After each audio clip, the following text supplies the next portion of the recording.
छात्रों, स्वागत है आपका फ्री स्टडी के यूट्यूब चैनल में। छात्रों, आज हम आपको बताने वाले हैं हिंदी की वर्णमाला। किसी भी प्रकार का यदि कॉम्पिटिटिव एग्जाम होता है, आप उसमें बैठते हैं तो वर्णमाला में से 2 से 3 प्रश्न बन ही जाते हैं। अभी जो वर्तमान में सीटेट और एमपीटेट प्राथमिक शिक्षा भर्ती परीक्षा मध्य प्रदेश का जो टेस्ट होने वाला है, इसमें जो हिंदी वाला पोर्शन आएगा आपको, वहां से लगभग आपके 2 प्रश्न आने की संभावना इस वर्णमाला में से है। आप पेन कागज रजिस्टर उठा के बैठ जाएं और इसे अच्छे से नोट करते चले, देखते चले। यदि आप स्क्रीनशॉट लेना चाहें तो छात्रों आप ले सकते हैं।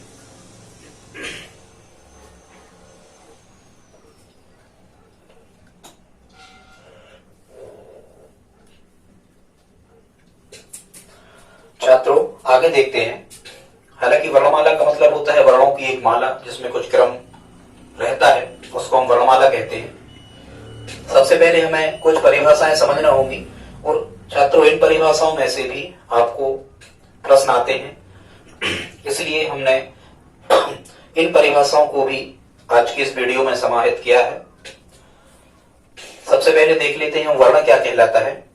छात्रों, ध्वनि की जो मूलभूत इकाई होती है उसे हम वर्ण कहते हैं, या ध्वनि का प्राथमिक या पहला लिखित स्वरूप उसे हम वर्ण कहते हैं, या फिर उस मूल ध्वनि को जिसे तोड़ा ना जा सके उसे हम वर्ण कहते हैं। क्योंकि छात्रों, वर्ण का मतलब होता है अक्षर, और अक्षर मतलब जिसको क्षरण जिसका ना किया जा सके वो अक्षर होता है। मतलब आप किसी भी वर्ण को और अधिक तोड़ नहीं सकते। ठीक है, जैसे या हम कहें जो वर्ण होता है ये भाषा या ध्वनि की सबसे छोटी इकाई होती है। भाषा की सबसे छोटी इकाई क्या होता है? वर्ण होता है। ठीक है, जैसे यहां हमने एक एग्जांपल लिखा है पानी, तो पानी कैसे मिलके बनेगा? पा धन आ धन ना धन ई। तो इसमें छात्रों ये 4 वर्ण हैं, आप इनको तोड़ नहीं सकते, इसलिए इसको क्या कहते हैं? वर्ण कहते हैं। दूसरी परिभाषा हमने यहां लिख रखी है ध्वनि की। ध्वनि क्या कहलाती है छात्रों? तो हमारे मुंह से या किसी के भी मुंह से निकलने वाली जो स्वतंत्र आवाज होती है, स्वतंत्र मतलब कोई उसे रोक नहीं सकता, जैसी आवाज आपको बोलना है आप बोल सकते हो, उसे हम क्या कहते हैं? ध्वनि कहते हैं। हमारे मुख से निकलने वाली प्रत्येक स्वतंत्र आवाज को ध्वनि कहते हैं। इसके बाद छात्रों यहां स्वर की परिभाषा लिखी है। तो स्वर क्या कहलाते हैं? स्वतंत्र रूप से बोले जाने वाले वर्ण। स्वतंत्र रूप से बोले जाने वाले वर्ण स्वर कहलाते हैं, या फिर जिनका उच्चारण बिना अवरोध के हो, जैसे आ ई इस टाइप से कोई अवरोध नहीं हो रहा, आसानी से हम बोल पा रहे। तो स्वतंत्र रूप से बोले जाने वाले वर्ण को हम स्वर कहते हैं, या जिनका उच्चारण बिना अवरोध के हो सकता है उनको हम स्वर कहते हैं। स्वरों की परिभाषा हो गई। अभी आगे आपको हम वर्णमाला पे ले चलेंगे परिभाषाओं के बाद में। यहां से हम आपको बताएंगे कि ये स्वर क्या कहलाते हैं, कितने प्रकार के होते हैं। सामान्यतः हिंदी में तो 2 प्रकार के होते हैं, बाकी संस्कृत में इनके 3 प्रकार माने जाते हैं। इसके बाद छात्रों यहां लिखा है वर्णमाला। वर्णों के व्यवस्थित समूह को वर्णमाला कहते हैं। इसमें स्वर और व्यंजन का मिश्रण होता है। कभी कभी प्रश्न आते हैं कि वर्णमाला में किसका मिश्रण होता है, तो केवल यही लगाना आप, स्वर और व्यंजन का। ठीक है,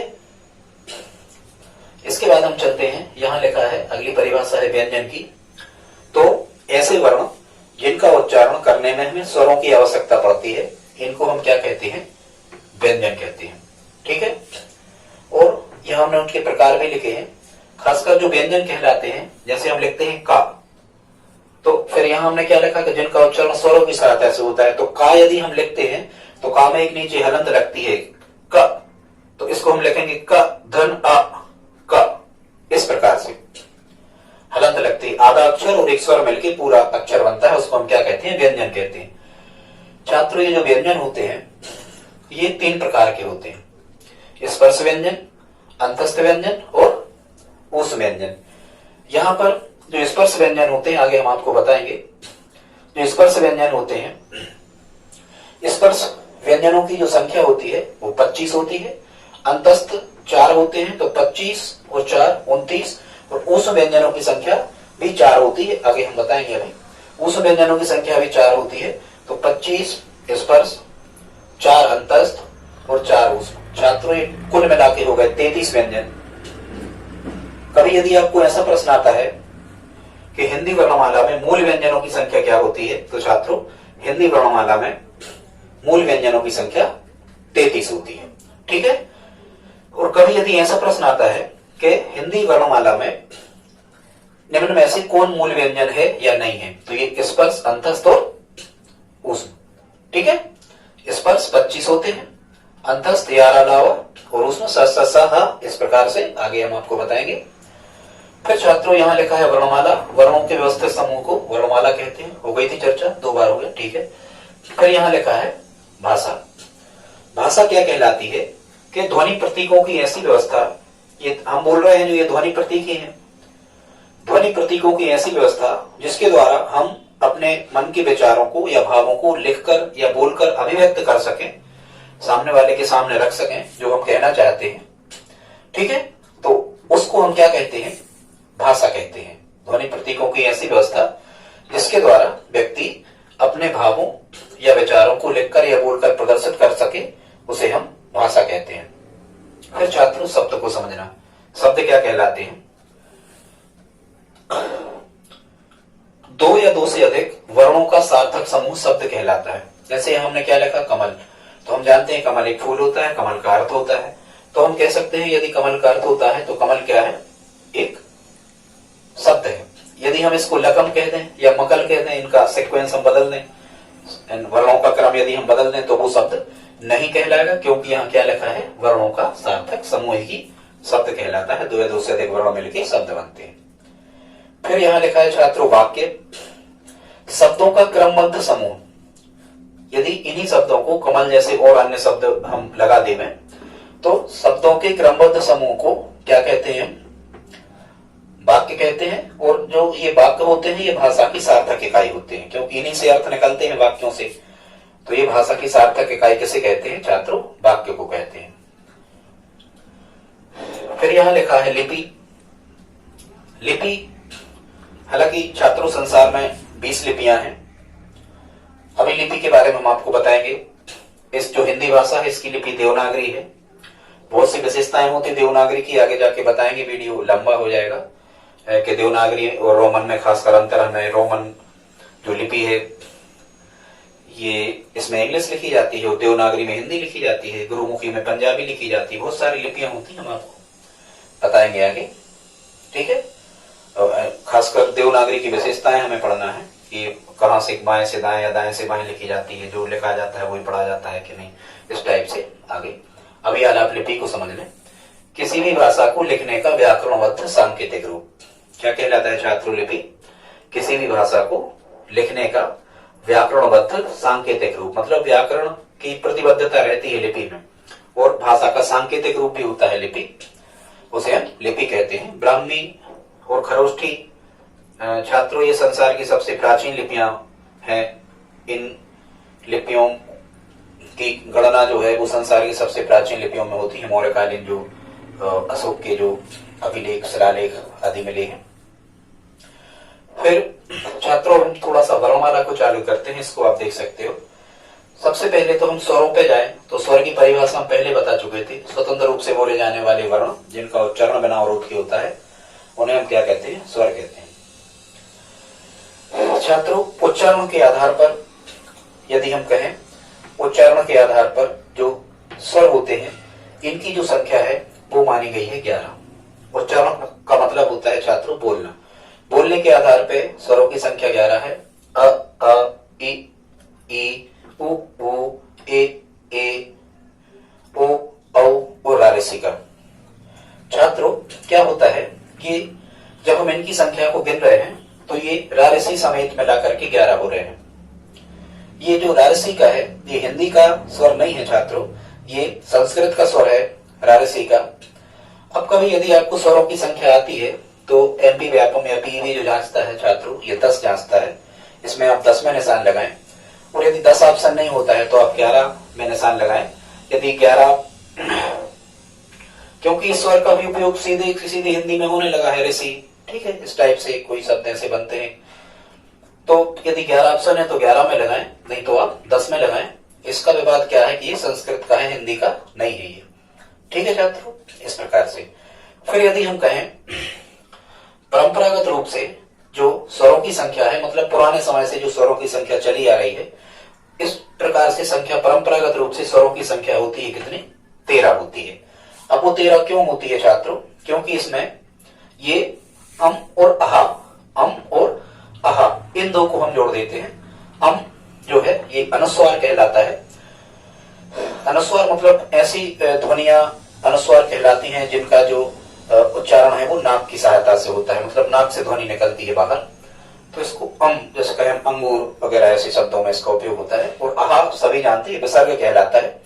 हालांकि इन दोनों को अयोगवाह भी कहते हैं, एक शब्द है अयोगवाह भी इन दोनों को कहा जाता है। तो यदि हम इन 11 स्वरों में इन अम और आहा को भी मिला लें तो फिर संख्या कितनी हो जाती है? 13 हो जाती है। ठीक है छात्रों जी, 13 ऑप्शन आता है, 10 और 11 नहीं आते हैं, तो आप उसे ही सही माने 13 को। ऐसे प्रश्न आपको आते हैं। इसके बाद हम देखते हैं, अभी तो ये स्वरों की हमने आपको संख्या बताई थी, हालांकि अभी हम आपको बताएंगे कि कैसे पूरे जो हिंदी की वर्णमाला है इसमें 52 अक्षर होते हैं, 52 लेटर्स टोटल होते हैं, अक्षर वर्ण इसमें होते हैं, बताएंगे अभी। अब हम आ जाते हैं स्वरों के प्रकारों पे। और ये जो हमने प्रकार लिखे हैं, ये छंद शास्त्र जो है पिंगल का, उसके अनुसार या कालमान के अनुसार स्वर के छात्रों हिंदी में 2 प्रकार होते हैं। एक तो होते हैं अल्प स्वर और दीर्घ स्वर। ठीक है, हिंदी में यदि आ जाए तो 2 प्रकार होते हैं। यदि संस्कृत में कहा जाए तो स्वरों के 3 प्रकार होते हैं, अल्प स्वर, दीर्घ स्वर और प्लुत स्वर। यहां लिखा है ये प्लुत स्वर। हिंदी में, संस्कृत में 3 प्रकार होते हैं, हिंदी में 2 प्रकार के स्वर होते हैं। अब यहां पर लिखा है जो अल्प स्वर है उनके कई नाम हैं, उन्हें अल्प स्वर कहते हैं। लघु स्वर वही है, ह्रस्व वही है, छोटे या मूल स्वर वही है। मूल इसलिए कहते हैं क्योंकि जो दीर्घ स्वर होते हैं इनकी उत्पत्ति इन्हीं स्वरों से होती है, ह्रस्व से, इसलिए इनको क्या कहते हैं? मूल स्वर कहते हैं। और लघु मतलब इनमें एक ही मात्रा होती है, इसलिए इन्हें लघु कहते हैं। छात्रों इनकी जो संख्या होती है अल्प, लघु, ह्रस्व या छोटे या मूल स्वरों की, इनकी संख्या होती है कितनी? 4। ऐसे आप याद रख सकते हो।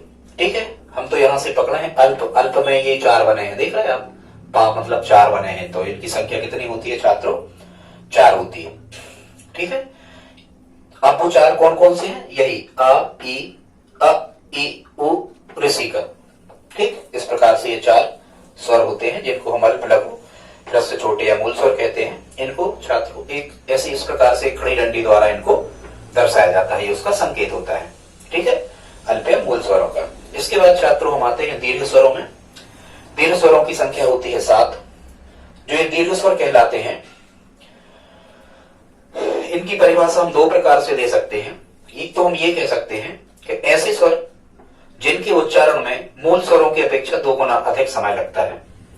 ऐसे स्वर जिनके उच्चारण में मूल स्वरों की अपेक्षा 2 गुना अधिक समय लगता है, ऐसे स्वरों को हम क्या कहते हैं? दीर्घ स्वर कहते हैं। ठीक है, या दूसरी परिभाषा हम ऐसे भी कह सकते हैं दीर्घ स्वर की कि यदि उसी मूल स्वर को मिला दिया जाए तो जो स्वर प्राप्त होता है उसे हम दीर्घ स्वर कहते हैं। जैसे आ, छोटे आ में छोटा मिला दिया जाए तो बड़ा प्राप्त हो जाता है, छोटी में छोटा ही मिला दिया जाए तो बड़ी ई प्राप्त हो जाती है। इस प्रकार से इनकी छात्रों जो संख्या होती है दीर्घ स्वरों की, इनकी संख्या होती है कितनी? 7। कैसे याद? अ, ई, उ, ए, ओ, औ। ये इस प्रकार से 1 2 3 4 5 6 7 स्वर हो गए। ये क्या कहलाते हैं? आपके दीर्घ स्वर हो गए। ठीक है, एक वर्तुलाकार ये एस जैसा चिन्ह बना होता है, जहां कहीं भी ये इतने स्वर आ जाते हैं, इनको छात्रों 2 मात्राएं गिनी जाती हैं इनकी, इनको वर्तुलाकार इस मात्रा से दर्शाते हैं। एस जैसा एक संकेत होता है संस्कृत का, वर्तुलाकार मात्रा कहलाती है, इससे इसे दर्शाते हैं। छात्रों आगे देखते हैं, तीसरे प्रकार के जो स्वर होते हैं इन्हें हम प्लुत स्वर कहते हैं। और ये जो प्लुत स्वर हैं, प्लुत स्वर, इनका उपयोग हिंदी में नहीं होता, इनका उपयोग होता है संस्कृत में। अब छात्रों इनको हम परिभाषित कैसे कर सकते हैं प्लुत स्वरों को? तो ऐसे कह सकते हैं कि जिनके उच्चारण में मूल स्वरों की अपेक्षा 3 गुना अधिक समय लगता है, ऐसे स्वरों को हम क्या कहते हैं? प्लुस स्वर कहते हैं और इनका उपयोग संस्कृत में होता है जैसे ओम, भैया, माते, ऐसे यदि हम खींचते हैं किसी भी बात को तब ये प्लुस स्वर कहलाते हैं, जो बाद में निकलने वाला स्वर जो होता है। इसका जो संकेत है ये आपके हिंदी जो अंकन पद्धति होती है इसके 3 जैसा ये बनाया जाता है, इसका संकेत चिन्ह होता है। ठीक है, और ये 3 यहीं से आप बना सकते हो कि 3 क्यों यहां बनाया जाता है, क्योंकि मूल स्वरों की अपेक्षा इनको बोलने में 3 गुना ज्यादा समय लगता है, इसलिए। ठीक है छात्रों।